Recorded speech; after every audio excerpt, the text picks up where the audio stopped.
자, 수업 시작하도록 하겠습니다. 우리 5장 서비스 설계 얘기하고 있죠? 앞에 몇 가지 그 기본적인 모형하고 온라인 시스템이 오프라인 시스템하고 어떻게 다른가에 대한 얘기를 했어요. 오늘은 서비스 설계 도구에 대한 얘기를 해보도록 하겠습니다. 이번 주에 쉬는 날이 너무 많아서 월요일 날 원래 했었어야 되는 건데 오늘 좀 늦게 찍어서 올리니까 오늘 아마 봐야 될 게 좀 많이 있을 것 같은데 여기 챕터 5하고 또 챕터 6 일부분 얘기를 할 테니까 한번 쭉 수업을 진행을 해보도록 합시다. 서비스 규모와 복잡성에 따라서 설계 도구를 선택할 수 있는데요. 만약에 우리의 그 설계하고자 하는 서비스 시스템이 규모가 굉장히 작고 단순하다라고 하면 플로우 차트로만으로도 가능하겠죠. 결국 인터랙션이 굉장히 적다라고 했을 때는 뭐 그렇게 큰 그 설계 시스템을 갖고 활용하지 않더라도 충분히 플로우 차트를 가지고 설명할 수 있겠고요.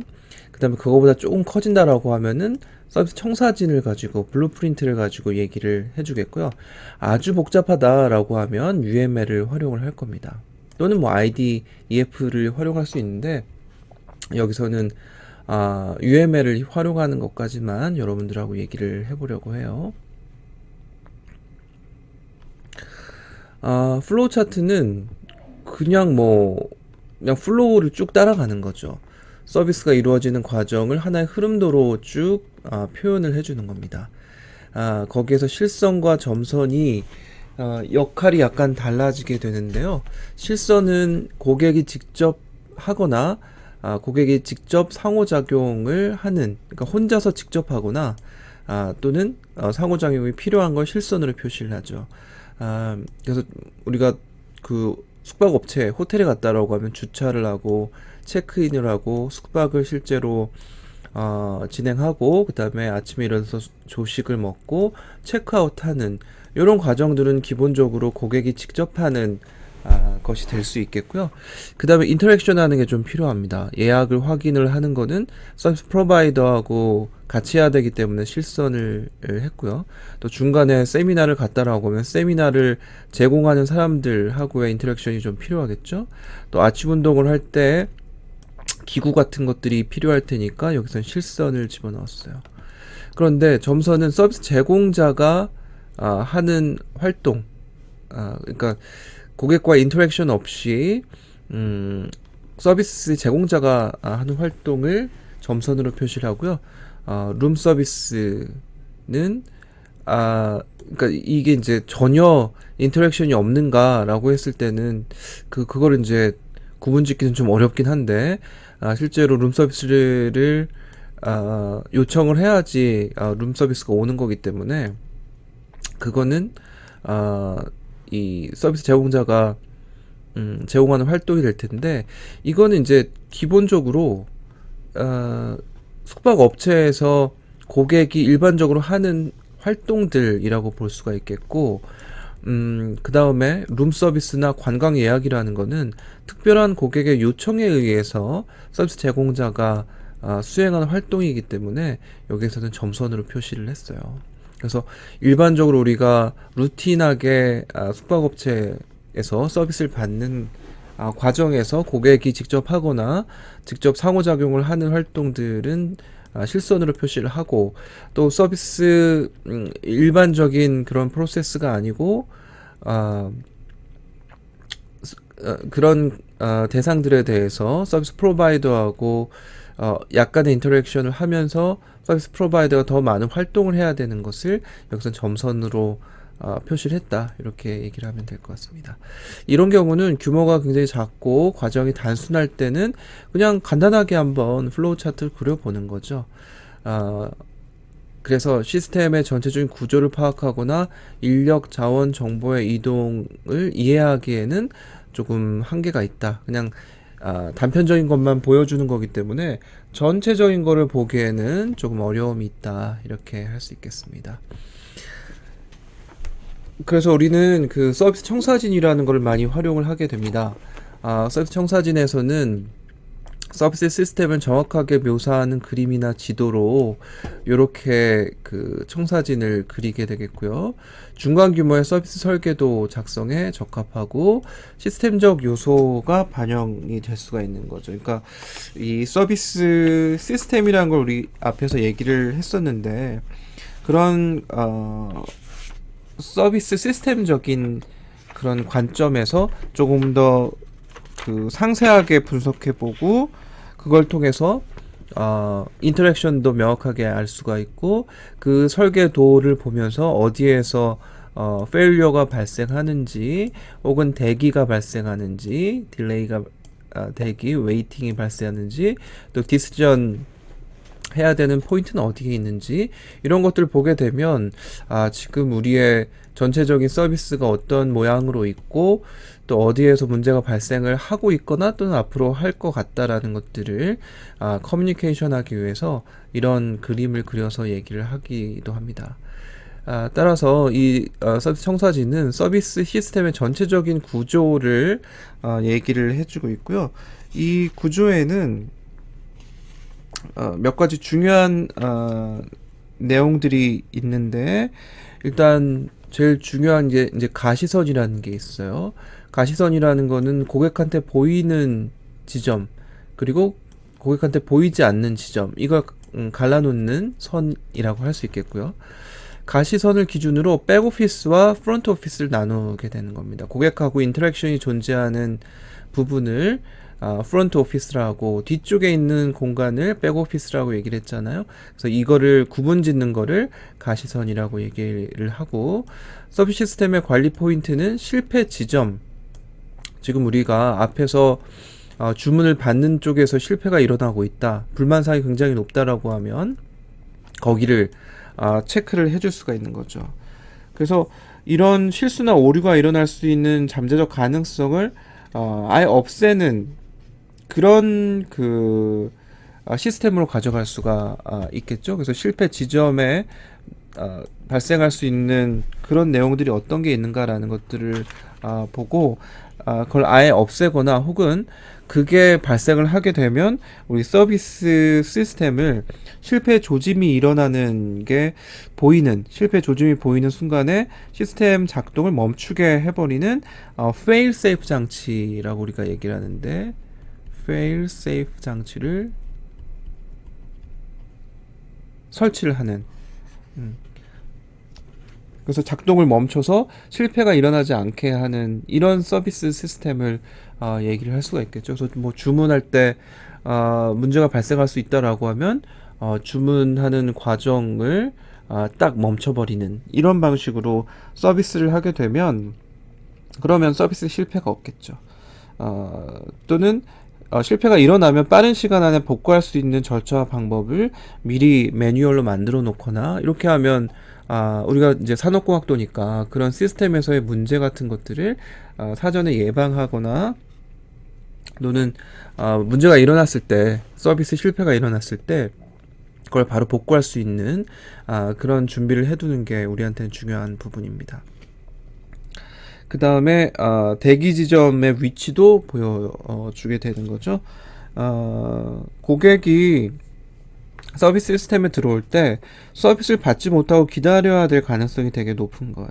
그래서 이 대기가 발생하지 않도록 공급 관리를 잘하거나 또는 대체 서비스를 제공하는 방안 이런 것들을 이 설계도에서 그림을 그려놓고 분석을 해보는 거죠. 어디에서 웨이팅이 일어날 수 있는가? 이 웨이팅이 일어나는 거를 어떤 식으로 공급 관리 관점에서 철저하게 관리를 해줄 수 있을까? 이런 것들을 보는 거라고 보시면 되겠습니다. 그래서 청사진을 그리려면 몇 가지 절차가 필요한데 가령 서비스 레스토랑 서비스를 생각해 보면 일단 서비스 프로세스 분해를 해줘야 되겠죠. 전체 서비스를 세부 프로세스 단위로 분해를 해줘야 될 겁니다. 그러기 위해서는 몇 가지가 필요한데 서비스 프로세스를 제품 중심의 프로세스 그러니까 요거를 이제 하나하나 생각해내기 위해서 하위 항목들을 한번 보는 거예요. 그래서 레스토랑 서비스라고 하면 서비스 프로세스가 제품 중심의 프로세스는 어떤 게 있을까? 고객이 들어오고 또 음식 준비를 하고 또 음식 수령을 하고 음식 제공을 하고 이런 프로덕트 기준에서 얘기하고 있는 거고요. 또 서비스 중심의 프로세스는 영수증을 주고 나가고 주문하고 결제하고 주문을 받는 이런 그러니까 프로덕트가 존재하지 않는 그런 거를 얘기하겠고요. 또 고객 중심의 프로세스는 이거에 이제 속하지 않는 것들 하나하나 보는 거죠. 고객이 들어와서 어떤 활동을 할 것인가, 자리 결정, 취식, 주문 방법 결정, 결제 방법 결정, 이런 것들 이제 고객이 주문하기 안에서도 이런 활동들이 존재할 수 있다는 거고, 주문 방법을 결정하는 거, 결제하기에도 결제 방법을 고객이 어떤 거를 방법을 결정할 것인가라는 거를 보는 거고요. 또 고객 중심 프로세스에서는 고객 만족도 측정하는 거, 밖에 나갈 때 뭐 별점 주세요 이런 거 할 수 있잖아요. 그런 거를 고객 만족 측정이라고 볼 수 있겠고, 신용카드, 적립카드 시스템, 그리고 매출 계산, 고객 만족 분석, 이런 것들이 경영 중심의 프로세스가 될 수 있겠고, 이런 하나하나의 활동들이 뒤에 블루프린트를 그릴 때 활용을 할 수가 있습니다. 장애 발생점, 이것도 이제 프로세스의 일종인데, 음식 제공 오류가 발생하는 거에 대해서 우리 프로세스 안에서 관리를 해줘야 되기 때문에 프로세스에다 집어넣고요. 그 다음에 서비스 관점에서의 입력불의 항목들은 재료, 주문 방식, 지불 방식, 이렇게 연결을 앞에서 프로세스하고 이제 입력물하고 결과물이 연결이 되겠죠. 그래서 레스토랑에서는 재료가 있을 거고, 주문 방식은 매장에서 하든지 매장에서 먹든지 테이크아웃을 하든지 결정해야 될 거고, 현금으로 계산할 건지 신용카드로 계산할 건지 결정이 되겠고요. 결과물은 음식 그리고 영수증, 음식이 결정이 되겠고 결과물로서 나오는 거겠고, 그 다음에 결제한 거의 결과물로서 현금 영수증이나 신용카드 영수증이 결과물로서 얘기가 될 거예요. 그걸 가지고 서비스 청사진을 도식화를 하겠죠. 세부 프로세스를 서비스 청사진의 각 영역에 일치한 후에 화살표를 통해서 연결을 시켜주게 됩니다. 그래서 이 처음에 한번 봅시다. 구조는 비지빌리티의 라인이 가시선이 있고, 프론트 라인이 있고, 컨슈머 존이 있죠. 그래서 이쪽은 고객이 활동하는 거고, 이쪽은 우리의 고객을 대하는 점원, 종업원이 여기에서 어떤 활동하는지가 표현이 되겠고요. 그다음 백스테이지 존, 그리고 서포트 존, 매니지먼트 존, 이렇게 나눠 놓으면, 백스테이지 존에서는 요 주문을 받아들여서 음식을 준비하는 것과 관련된, 이 레스토랑에서는 음식 주문과 관련된 것이 백스테이지 주방에서 일어나는 일이겠고, 서포트 존에서는 흔히 서포트 존하고 매니지먼트 존하고 같이 보는 경우도 있는데, 여기서 나눠놨네요. 그래서 서포트 존에서는 뒤에서 음식 준비를 하는 과정에서 지원하게 되는 준비된 음식, 또 신용카드, 고객 만족 측정하는 게 이제 지원 쪽이라고 볼 수 있겠고, 더 뒤쪽에 있는 거는 나중에 경영 존에서는 매출 계산, 또 음식 재료를 어떤 음식 재료를 우리 확보할 것인가, 음식 재료를 여기서 넣는다라는 게 아니고 입력한다는 게 아니고, 음식 재료를 어떤 거를 우리 구매해서 오면 좋을까, 이런 것들을 결정하는 거, 매니지먼트 관점이니까 그렇게 생각하시면 되겠고, 고객 만족 분석도 해줘야 되겠죠. 고객 만족 측정한 결과를 가지고. 그래서 크게 이런 식으로 얘네들은 5가지 정도의 레이어로 나눠 놓고, 크게 앞에 프론트 오피스 그리고 백 오피스, 이런 식으로 나눠 놓게 된다는 거고요. 고객이 이제 들어가고 주문을 할 때 주문 방법을 결정을 하게 되고, 주문을 받으면 그 다음에 이것도 이제 레스토랑에 따라서 다른데 바로 주문을 받은 다음에 결제하는 경우가 있고 그 다음에 마지막에 결제하는 게 또 있어요. 그렇게 되면 블루프린트가 좀 달라지겠죠? 여기선 주문 받은 다음에 결제하는 그런 방식이고 결제 방법을 결정하겠죠. 그러면 영수증을 준 다음에 주문이 들어가면 음식을 준비하고 뒤쪽에서 준비된 음식이 있으면 바로 주든지 아니면 재료를 가지고 얘네들 음식을 준비를 한 다음에 음식을 제공을 실제로 하고 음식을 종업원이 고객한테 갖다 주면은 자리를 결정하고 이 자리 결정도 이제 또 이쪽에 앞쪽에 있을 수도 있는 거죠. 시스템에 따라서 결제한 다음에 자리 결정하고 그 다음에 음식 수령하는 경우도 있고 어떤 경우에는 뭐 주문만 자리를 먼저 결정하고 주문 받은 다음에 밥 먹고 나갈 때 결제하는 경우가 있고 요즘은 또 그런 스타일이 좀 많죠. 그래서 이 블루프린트는 조금 그거에 맞게 달라질 수 있겠다라는 거고요. 음식을 수령해서 취식을 한 다음에 나가면서 고객 만족을 측정해주고 고객 만족을 분석해주는 이런 과정들이 있을 수가 있겠고 페일리어는 여기에서 발생할 수 있겠다. 음식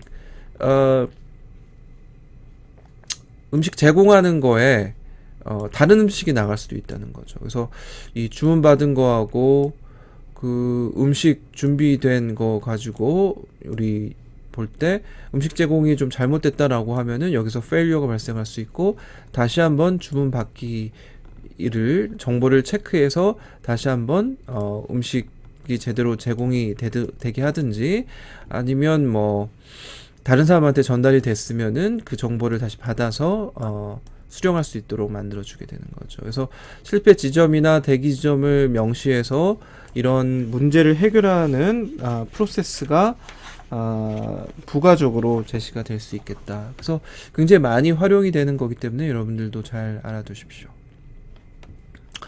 그 다음에 UML.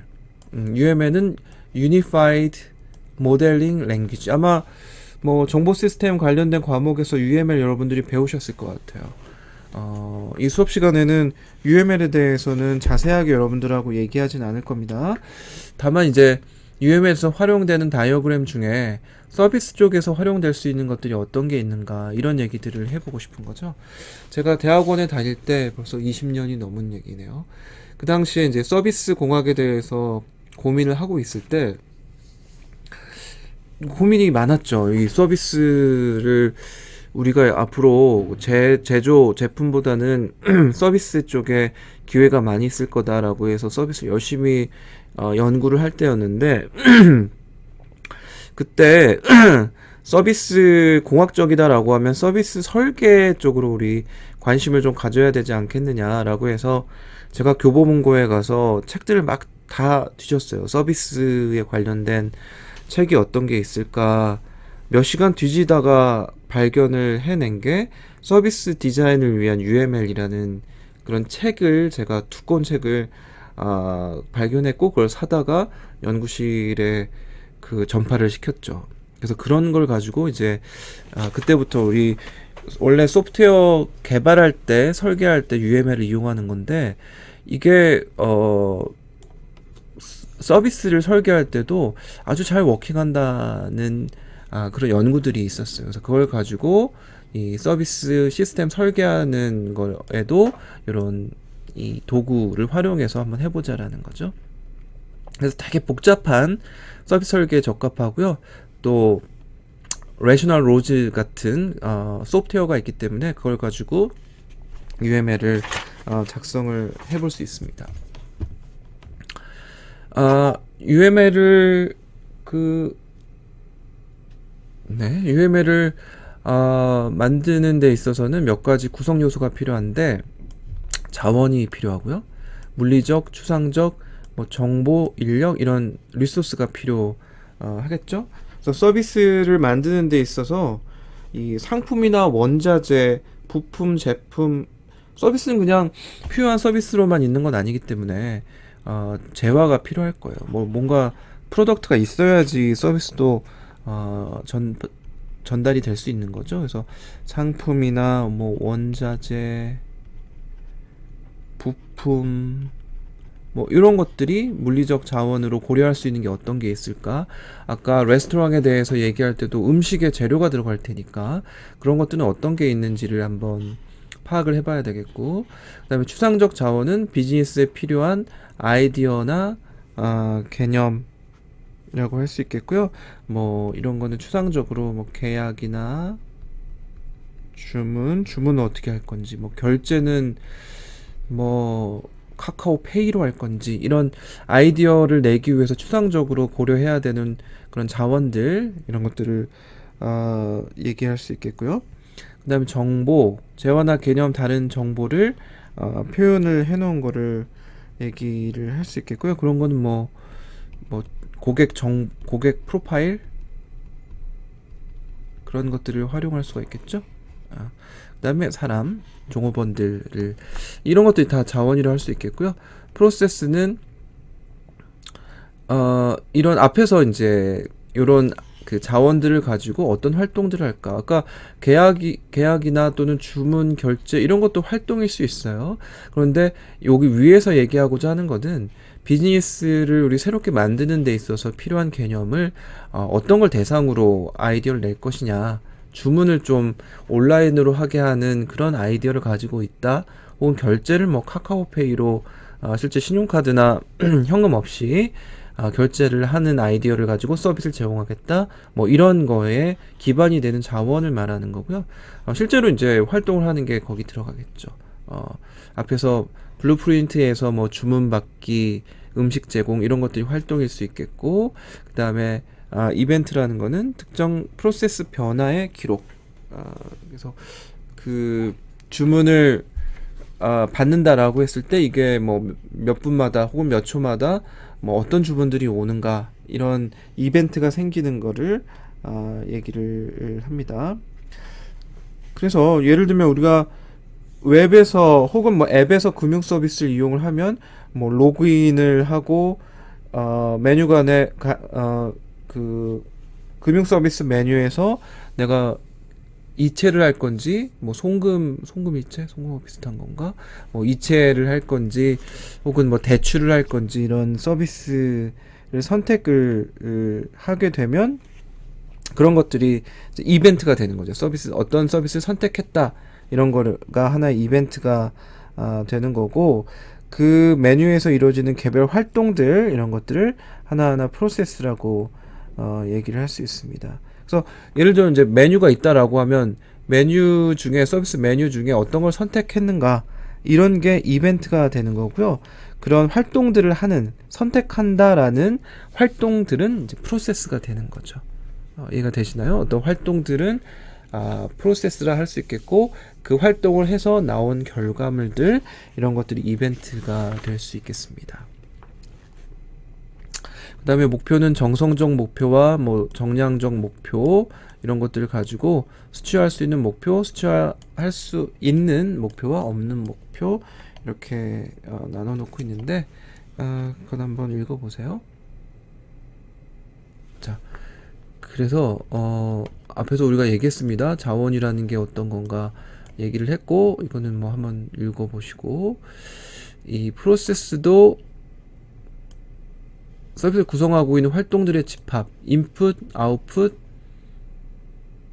그리고 가운데 프로세스, 이런 식으로 활동들에 대해서 이제 프로세스를 설명하는 거죠. 그래서 로그인 프로세스, 그리고 서비스 선택 이벤트, 요건 이제 프로세스의 어떤 활동이라고 할 수 있겠고, 이벤트는 여러 가지 메뉴 중에 어떤 서비스를 선택할 것인가, 이렇게 되고, 그 다음에 또 게시판 서비스, 주가 서비스, 뭐 시장 서비스, 소식 서비스, 거래 서비스, 이런 식으로 선택이 됐으면 그쪽으로 가겠죠. 그럼 뭐 주가 서비스로 간다라고 하면 그 서비스에서 주가 서비스에 대한 프로세스가 시작이 되고, 거기서 내가 또 알고 싶은 게 현재 주가다라고 하면 그게 또 이벤트로 발생을 할 겁니다. 그래서 실제로 서비스가 이루어지는 단위 프로세스를 요런 하나하나들을 활동이라고 얘기를 하고, 그 안에서 이루어지고 있는 변화, 중요한 변화가 발생하는 거를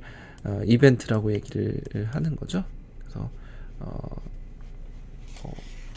이렇게 얘기될 수가 있겠습니다. 그래서 뭐 거래 서비스 내가 이체를 했다라고 하면 이체를 한다라는 서비스는 이 프로세스가 되는 거고 거기서 실제로 내가 어떤 활동을 해서 결과물이 나오게 되면 주문이라는 변화가 생긴 거죠. 그래서 그런 거를 이벤트라고 설명할 수 있겠습니다.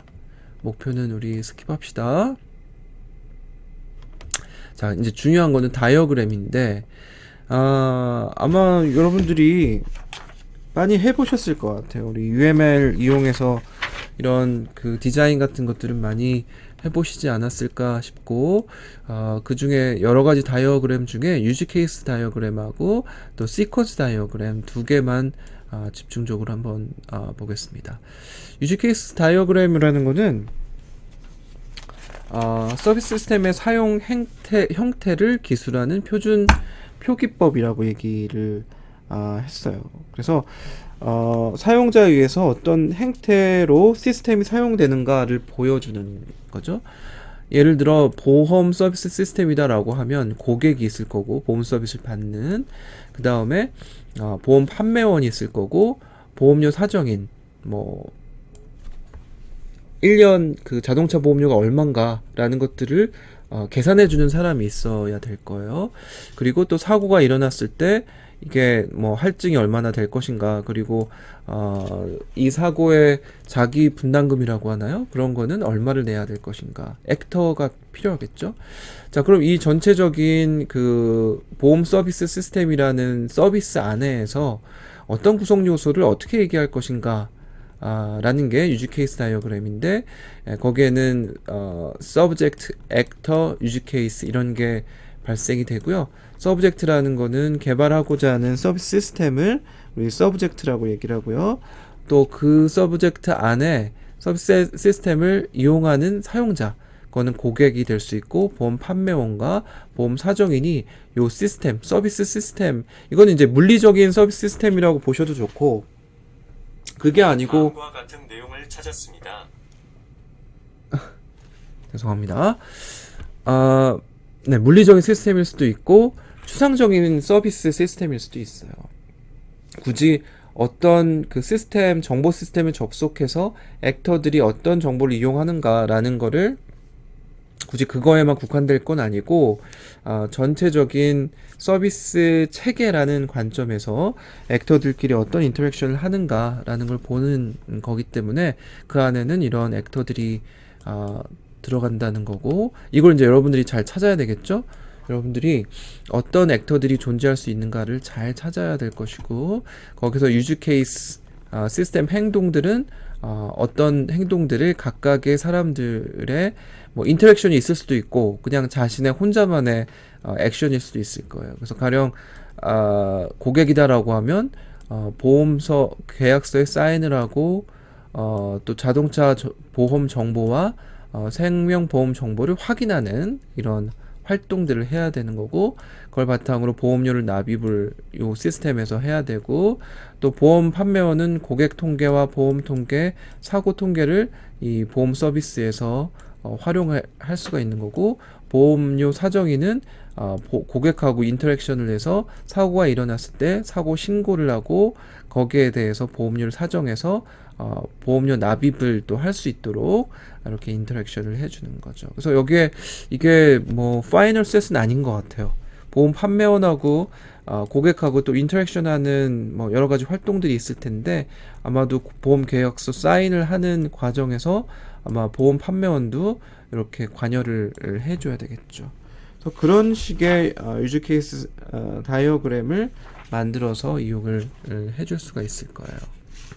그래서 유즈 케이스 다이어그램에서는 정보 시스템을 개발을 할 때 활용하는 여러 가지 언어들이 있죠. 그래서 그거를 사실 여기에서는 크게 다루지는 않습니다. 그래서 뭐 그거를 구체적으로 설명하고자 하는 사람들은 우리 UML에서 use나 혹은 뭐 extend 이런 게 UML에 존재하기 때문에 이런 거를 활용을 하기도 하죠. 그래서 많이 쓰진 않지만 그래도 우리 정확한 UML을 한번 배운다는 차원에서 한번 더 얘기를 해보면 요런 게 있을 수가 있어요. 만약에 체크인을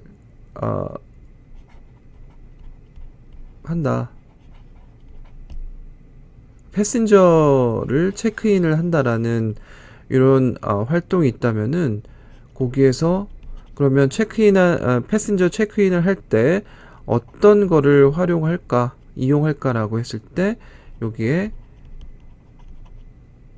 러기지 우리 공항에서 비행기 탈 때 체크인을 할 때 이런 것들 이제 유즈하게 되는 거죠. 웨이 러기지를 유즈를 하고 그 다음에 또 어떤 거를 유즈를 하나요? assign seat.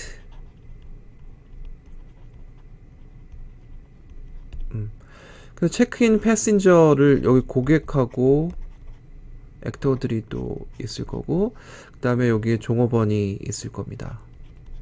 그래서 체크인 패신저를 할 때 이 어떤 걸 유지할 건가라고 했을 때는 러기지를 웨이하고 또 시트를 assign a seat, 시트를 assign을 해주는 거를 이용해서 이 다이어그램을 만들 수 있다는 거죠. 또 이쪽에 assign seat를 할 때 그러면 이거는 extend라는 거는 스페셜 케이스를 얘기를 하는 거예요. 스페셜 케이스로 해서 그러면 이 윈도우 시트를 어사인을 할 건가 그리고 IL 시트를 어사인을 할 건가 이거를 여기선 extend로 활용을 하게 될 겁니다. 그래서 이거는 어떤 게 이제 옵셔널한 걸 얘기하는 거예요. 이쪽에 옵셔널한 그 비헤이비어를 얘기를 하고 어떤 특정한 상황에서 일어나는 옵셔널한 비헤이비어를 스페셜한 케이스 뭐 스페셜한 케이스나 혹은 옵셔널한 비헤이비어를 얘기를 하는 거고 그래서 얘네들이 윈도우 시트를 결정할지 IL 시트를 결정할지 이걸 익스텐드로 해서 어떤 스페셜 케이스로 해서 여기에 정보를 여기다 집어넣게 될 수 있는 거겠죠. 그래서 이거를 이제 러프하게 서비스 시스템을 그려도 좋고 그 다음에 use 혹은 뭐 extend 이런 것들 이용해서 얘들을 설계하는 데 있어서 조금 더 구체적으로 유즈 케이스를 그리고 싶다라고 하면 고객과 서비스 프로바이더하고 어떤 행동을 하는가라는 거를 연결시켜 놓고 그 다음에 이거는 이제 이 그 종업원 서비스 프로바이더가 하는 활동들을 여기다가 연결시켜 가지고 넣되 여기에는 요거 체크인 패신저 할 때는 웨이 레이트 러기지하고 또 assign seat이라는 거를 유지해서 이런 활동을 하게 된다라는 거를 그림으로 표시를 해줄 수 있으면은 뭐 금방 첨화가 되는 거죠. 두 번째 다이어그램 시퀀스 다이어그램이라는 건데 연속적인 순서대로 활동들을 표현을 해주는 거예요. 여기서는 두 가지 측면을 봐야 되는데 수직적인 측면하고 또 수평적인 측면 두 가지를 봐야 됩니다. 탑다운 방식 그리고 왼쪽에서 오른쪽으로 가는 방식 이 두 가지를 생각해야 되는 거고요. 탑다운 방식은 전체적인 프로세스가 어떻게 진행이 되는가 이걸 제가 카쉐어링 시스템을 만들 때 시퀀스 다이어그램으로 그려본 거예요. 그래서 고객이 회원 가입을 하게 되면 액터들하고 여기에 액터는 고객도 좋고 또 시스템도 좋아요. 운영 관리 시스템 인기 검색 결과를 알려드리겠습니다. 온보드 시스템 서비스 제공자가 가지고 있는 거죠. 차량, 보험업체 파트너, 주유업체 파트너 이런 사람들의 액터들하고 어떤 인터랙션을 할 것인가 라는 거를 이런 시스템적으로 한번 표시를 해주는 거죠. 그래서 회원 가입을 하게 되면 개인 정보를 서비스 제공자 운영 시스템에 넘기고 그거를 보험업체한테 정보를 주고 보험 상품과 보험료를 받아오게 되면 요금 체계와 보험 상품을 고객한테 얘기를 해주고 그거를 운영 관리 시스템에서 다시 한번 동의를 받고 보험 가입을 한 다음에 회원 가입을 확인해주고 예약을 하면 예약할 때 가용 차량을 검색해서 가용 차량 정보를 주게 되면 예약을 하게 되고 예약 정보를 온보드 시스템에 온보드 시스템이라는 건 차량 안에 있는 온보드 시스템을 말하는 거예요. 그래서 그 차량 안에 시스템에 전송을 하게 되고 예약 확인을 하게 되면 고객은 그 장소에 가서 차량을 인수하게 되고 고객 정보를 뭐 예전엔 입력을 했었는데 요즘은 앱으로 그냥 자동적으로 인터랙션이 되니까 그걸 가지고 예약 정보를 확인하고 운행 승인을 하고 때때로 주유할 필요가 있으면은 주유 업체와 파트너십을 맺었으니까 거기 가서 주유 카드가 있습니다. 카쉐어링 차 안에는 주유 카드가 있어서 그거를 이용을 해주고 나중에 주유 요금을 요즘은 주유 요금 청구는 안 합니다. 이걸 여러분들 한번 업데이트를 해보세요. 요즘은 주유 요금을 그냥 거리에 카셔링이라는 거는 시간과 거리 병산 체제이기 때문에 거리가 그냥 주유 요금을 다 포함을 하고 있다라고 보는 거죠. 그래서 거리라는 거 안에 자동차를 사용하는 어떤 정도라는 것과 또 기름값 이거를 포함시켜서 거리 이 비용 뭐 1km당 150원, 200원 이런 식으로 과금을 하고 있죠. 주유 내역을 고객한테 주고 그 다음에 사고가 발생했을 때 사고 신고를 이런 방식으로 쭉 하게 된다는 거고 차량 반납을 하게 되면 운행 종료하고 운행 정보 시간과 거리를 계산해서 내부의 시스템에서 정산한 다음에 청구하고 지불하는 이런 식으로 전체적인 시퀀스 다이어그램을 만들 수 있다는 거예요. 그래서 회원 가입부터 결제까지의 단계가 있고 얘네들은 오른쪽은 이제 액터들끼리 어떤 정보를 또는 활동들을 주고 받고 있는가 어떤 활동을 하게 되는가라는 거를 여기에서 이제 표현을 해주는 거죠. 그래서 여긴 정보가 왔다 갔다 하는 것도 있고 그다음에 어떤 행동을 하게 되는 것들도 존재하고 있어요. 그래서 그거를 여기다 표현을 해주게 됩니다. 그래서 앞에 유즈 케이스 다이어그램을 그려보면 어떤 액터들이 존재하는가라는 것들이 나오게 되고 또 그들의 행동들이 어떤 게 있는가라는 것들을 보게 되면 이런 행동들과 또 정보까지 여기에 표현이 되게 되면 그걸 가지고 이 시퀀스 다이어그램으로 그리게 되면 앞에서 그 블루프린트에서는 물론 거기서도 인터랙션이 있죠.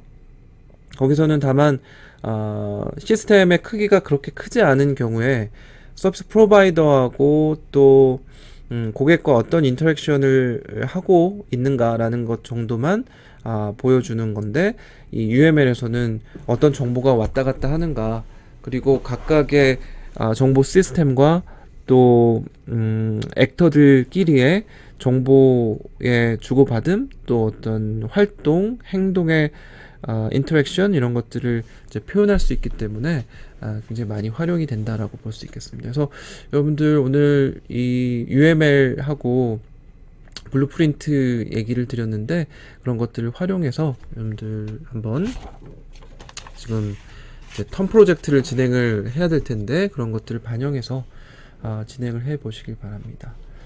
자, 마지막으로 이제 여러분들이 해야 될 것들이죠.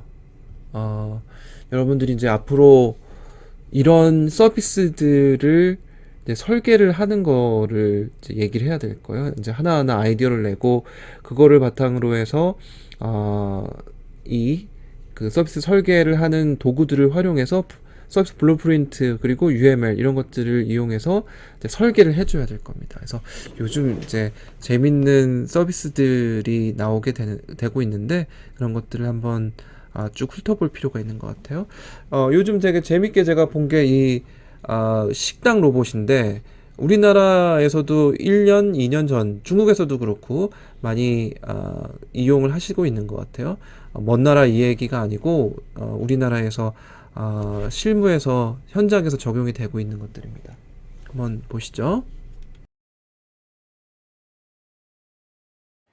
로봇 기술이 발달하면서 식당에서 로봇이 음식을 나르기도 하는데요. 예전에는 손님을 끄는 보여주기용이었다면 지금은 일도 꽤 잘하고 사회적 거리두기도 가능해서 식당 주인들이 선호한다고 합니다. 김세진 기자입니다.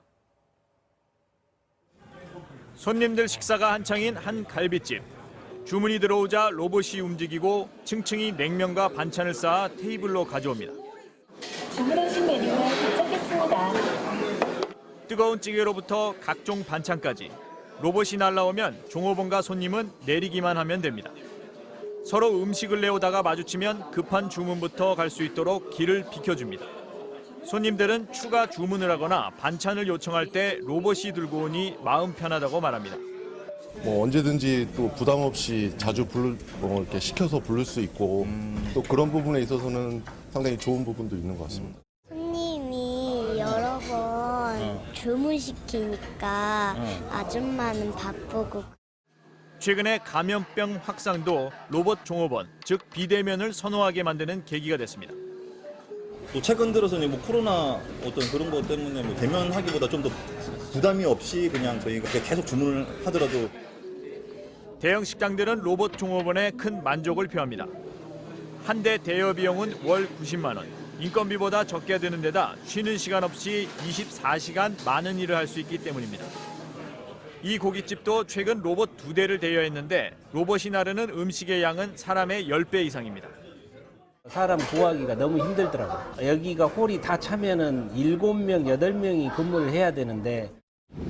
해외에서는 거대 유통기업 아마존이 근거리 배달 서비스에 자율주행 로봇 투입을 앞두고 있는 상황. 전 세계 로봇 시장 규모가 7조 원을 넘어서면서 LG전자 같은 국내 업체들도 속속 로봇 제조에 뛰어들고 있습니다. 아직 고객에 직접 반응하지 못하는 등 한계가 있지만 로봇 종업원은 저렴한 비용에 업무 효율까지 더해 점점 확산될 것으로 보입니다. MBC 뉴스 김세진입니다.